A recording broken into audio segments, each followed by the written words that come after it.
There wasn't.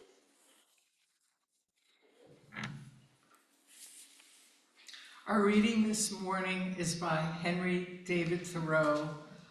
These are excerpts from his timeless book Walden in praise of transcendental pastoralism. He wrote, "Why should we live in such a hurry and waste of time? We are determined to be starved before we are hungry. I wish to live deliberately, to front only the essential facts of life. I wish to learn what life has to teach, and not when I come to die discover that I have not lived. I do not wish to live what is not life. Living is so dear. Nor do I wish to practice resignation unless it is quite necessary. I wish to live deep and suck out the marrow of life. I want to cut a broad swath, to drive life into a corner and reduce it to its lowest terms. If it proves to be mean, then to get the whole and genuine meanness of it and publish its meanness to the world. Or if it is sublime, to know it by experience and to be able to give a true account of it." Please rise now, if you are willing and able, and open your hymnal to number 163. Used to get up and iron her hair and put on a mini skirt and load my brother and me into her 1972 Oldsmobile Cutlass. We didn't go out for breakfast or a joyride. We went to the 11 o'clock mass, where the bell-bottom clad hippies would play their guitars and tambourines and sing "Day by Day, I Don't Know How to Love Him," "Bridge Over Troubled Water," and "Turn, Turn, Turn." All the pop songs with religious themes. Everywhere I went, life had a soundtrack that felt unified and holistic. At home, at my public school, and at my Catholic church, I got a message that it was cool to be kind and to love God and to love other people. From the 1970s through the 1990s, public schools put on productions of Godspell and Jesus Christ Superstar. The young people who attached themselves to the productions were called, for better or for worse, Jesus freaks. I was reminded of all this recently when I read an article about the death of a progressive evangelical congregation in the middle of the United States. The author pointed out that the congregation had not moved far from its Jesus freak / anarcho-primitive roots. Anarcho-primitivists, that's a word, right? Believe that before humans adopted agricultural practices and began to settle into static communities, when we stopped being hunter-gatherers, we began to define ourselves by and through technology. And we began warring over division of labor and ownership of land. Some anarcho-primitivists believe we should return to hunting and gathering, and some do not. As anarchists, though, they all believe that natural laws of truth and justice matter more than any laws of man or government.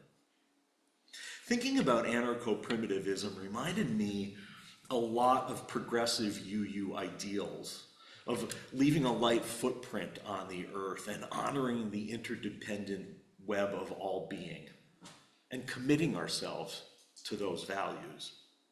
So naturally, I thought about Henry David Thoreau, so I wondered how hard it would be to trace the ideology of anarcho-primitivism back to him.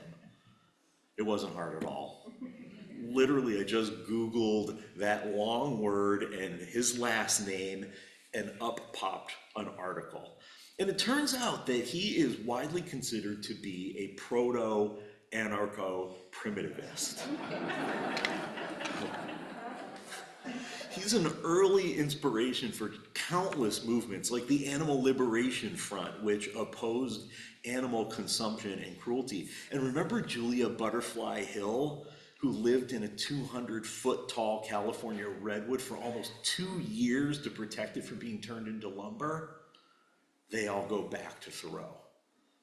But it seems like most people think of Thoreau as being about returning to and romanticizing nature, depriving himself of the comforts of his time. We tend to think that his only goal was to live off the land, to be self-sufficient. More than one person has said to me that Thoreau somehow cheated during his time in the woods, because he lived on land that was owned by Ralph Waldo Emerson, who would take food to him almost every day. And Mrs. Emerson even did his laundry. But that kind of self-sufficiency wasn't his point, right? He talked about self-reliance. He wanted to step outside of consumerism and the political mainstream to live authentically and intentionally, deeply, to suck all of the marrow out of life, really savor every moment. After his experiment of living in his shack in Concord, he talked about it as the most social time in his life, especially when he defied the law by not paying taxes in protest of slavery and went to jail for his beliefs. The self-reliance he sought wasn't exactly like the self-reliance homesteaders of the 21st century are looking for. They now want to be able to rely on their own skills themselves. They want to rely on the resources that they've hoarded and reserved. They want to survive an apocalypse, even if that means surviving it alone. But the self-reliance that Henry David Thoreau sought was theological. He wanted to forge his own relationship with the land, nature, and the divine. And that was the important part, the divine. And he wanted that relationship without the intercession of a middleman. He didn't want or need a priest or pastor to mediate his relationship with God. The great all lived within himself, and he nurtured it outdoors, where the interconnections of all life were most evident. So if God is in the details, Thoreau found the divine in charting the topography of the floor of the pond, the migration of wildlife, and the succession of plants.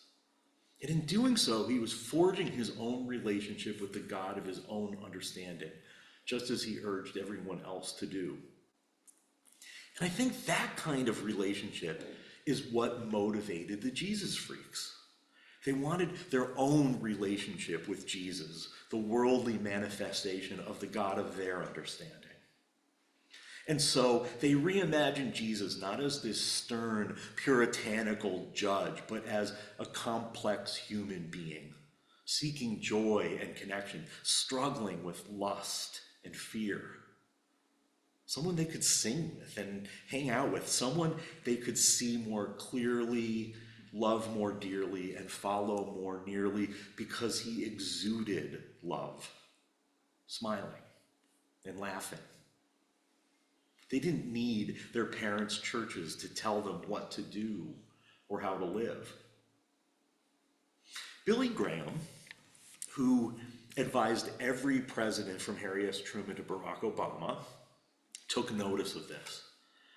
After decades of expanding secularism in the United States and a really dramatic loosening of social mores, he was afraid that Christianity was losing its power and influence in the United States.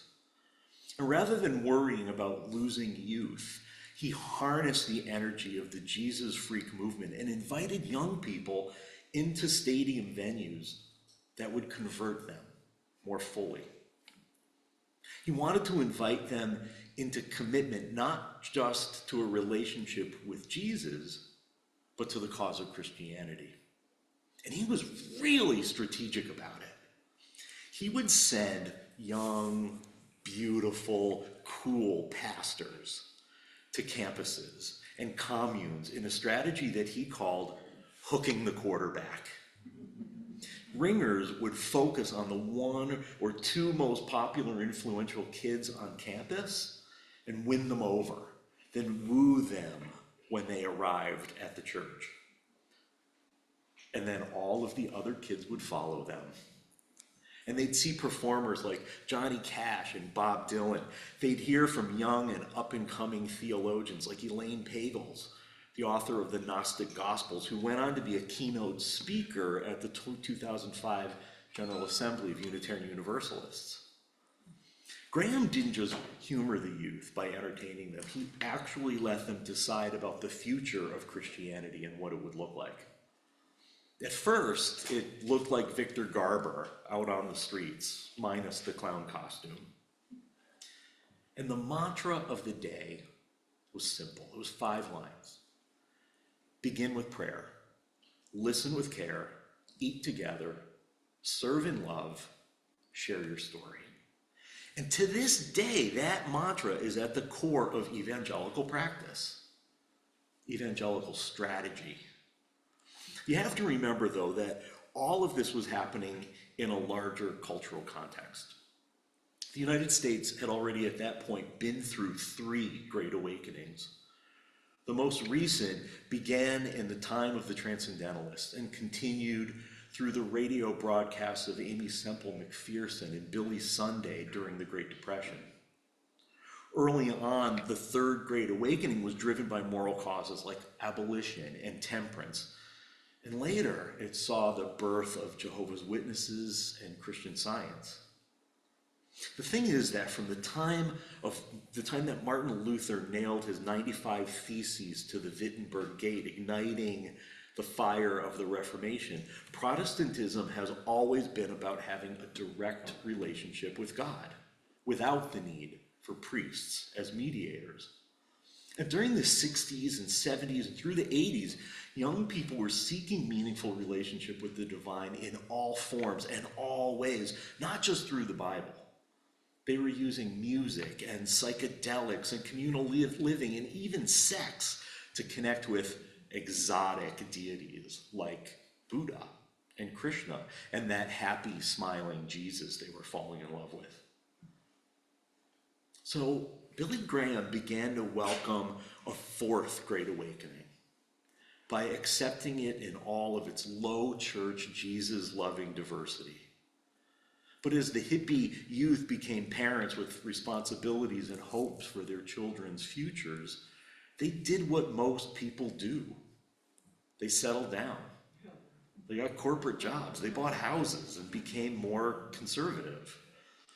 They abandoned the ideals of Anarcho-Primitivism. They stopped breaking laws and started making laws. With Billy Graham's accompaniment, their narrative shifted from Jesus is a friend of mine to Jesus is my personal Lord and Savior. Their relationship with God shifted from humble connection and to feeling highly blessed and favored above other humans. 50 years on, I can't imagine many people recognize the Jesus freak movement in evangelicalism, as the movement has shifted from romanticizing poverty to a prosperity gospel that demonizes it. You know, every week, I sermonate in my head all week, and I think, this is the week I'm going to be less political.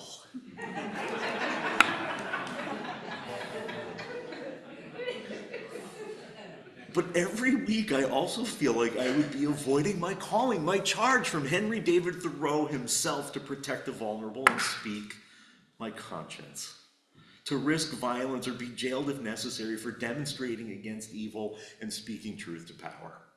Thoreau wanted me to publish the meanness of the world's power brokers. And so every week as I mentally muse and metaphorage, I remember that being able to avoid the political is a mark of privilege. And many don't have the privilege of ignoring politics because our lives have been politicized without our permission. Thoreau knew that he had the privilege to avoid discomfort if he wanted to. but he chose to act. He chose to show up, not only for the sake of doing the right thing, but for the sake of forging a deeper relationship with the divine. We Unitarian Universalists have not lost our ways, not greatly from the days of Thoreau. We still see social justice as being integral to who we are.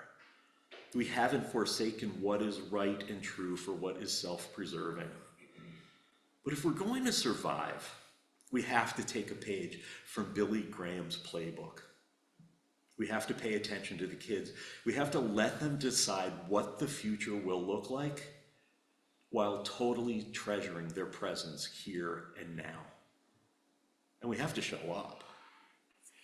So on Tuesday, the Rhode Island Council of Churches will be leading a march to protest poverty. And it will start from Gloria Dei Church and go to a vigil under the rotunda of the State House. And that vigil will start at 2 o'clock. And it also happens to be the opening day of the new legislative session.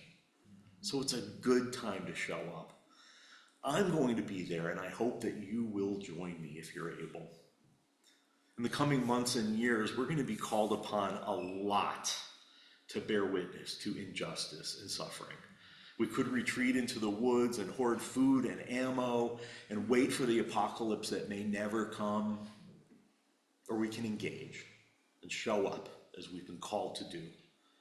We can begin with our own kind of prayer. Maybe we could even steal it from the evangelicals. Listen with care, eat together, serve in love, share our stories. But begin with prayer. Personally, I think that's the best way to spread the healing power of Unitarian Universalism. So let's remain seated now as we sing together hymn number 396.